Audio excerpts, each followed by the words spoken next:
মানিক ভাই বাড়িতে আছেন? মানিক ভাই? হ্যাঁ বলেন। ভাই এখানে মানিক কে? হ্যাঁ স্যার, আমি তো মানিক। ও আচ্ছা, আপনি মানিক। আপনার এই বাড়ি বন্ধক রেখা ব্যাংক থেকে টাকা নেওয়া হয়েছিল। আপনি তো আপনার লোন পরিশোধ করতে পারেন নাই, এই জন্য ব্যাংক আপনার বাড়িটা নিয়ে নিবে। ভাই আমি জানি আমি কিস্তির টাকা পরিশোধ করতে পারিনি, কিন্তু আমার একটু সময় দেন, আমি সব টাকা আপনারে বুঝাই দিন। ভাই আমার কিছু করার নাই, আপনার এই ঘর খালি করতে হবে। দেখেন ভাই, আমার এই ঘরটা ছাড়া আর কিছুই নাই, আমার কিছুদিন সময় দেন, আমি ঠিক টাকা দিয়ে দিন। আচ্ছা ভাই ঠিক আছে, আমি আপনারে 2 দিন সময় দিলাম। এই 2 দিনের মধ্যে যদি আপনি আপনার লোন পরিশোধ না করতে পারেন, তাহলে ভাই আমার পক্ষে আর কিছু করার নাই, আপনাকে বাড়ি থেকে বের করে দিতে হবে। আচ্ছা ভাই। আচ্ছা ঠিক আছে ভাই, আমি গেলাম।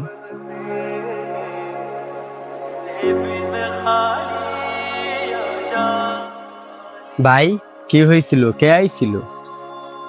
কিছু হয় না, কেউ আসেও না, তুই যা ভিতরে যা।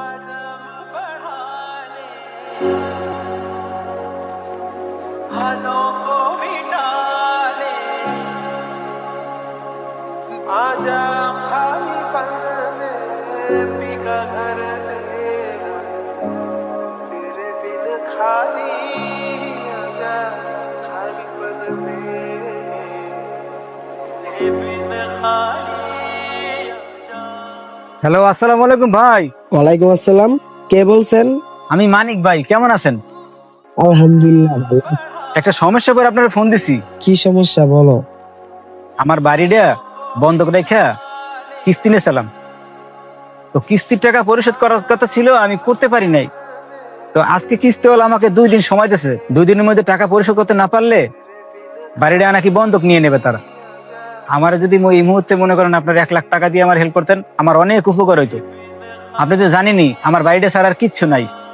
আমার ছোট ভাইয়ের পড়াশোনা করাইছি, সামনের মাসে চাকরি হয়ে যাবে ইনশাল্লাহ। ভাই আমার যদি একটু উপকার করতেন তাহলে অনেক উপকার হইতো। দেখো আমার কাছে কোনো টাকা নাই, আমি টাকা দিতে পারবো না। কি যে করমু, এতগুলো টাকা কোত্থেকে যে ম্যানেজ করমু কিছুই বুঝতে পারতেছি না। ভাই কে আপনি? ভাই আপনার ব্যাংকে থেকে চিঠি আসছে। আচ্ছা ভাই ঠিক আছে। ব্যাংকের তো যেহেতু চিঠি আসছে, তাহলে মনে হয় আজকেই আমাদের ঘর থেকে বার করে দিব।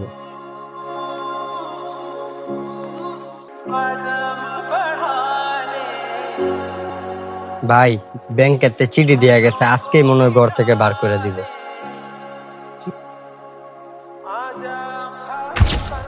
আমি তো বুঝতে পারলাম না, এতগুলো টাকা আমার কি পাঠাইলো?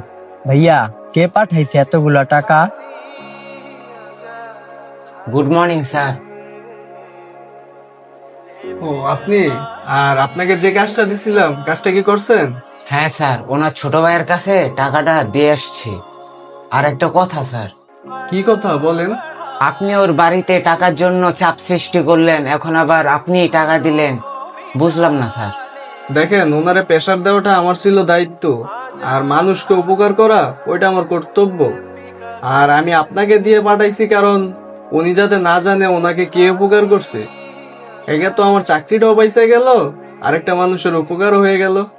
আচ্ছা স্যার ঠিক আছে, আমি তাহলে আসি। আচ্ছা ঠিক আছে।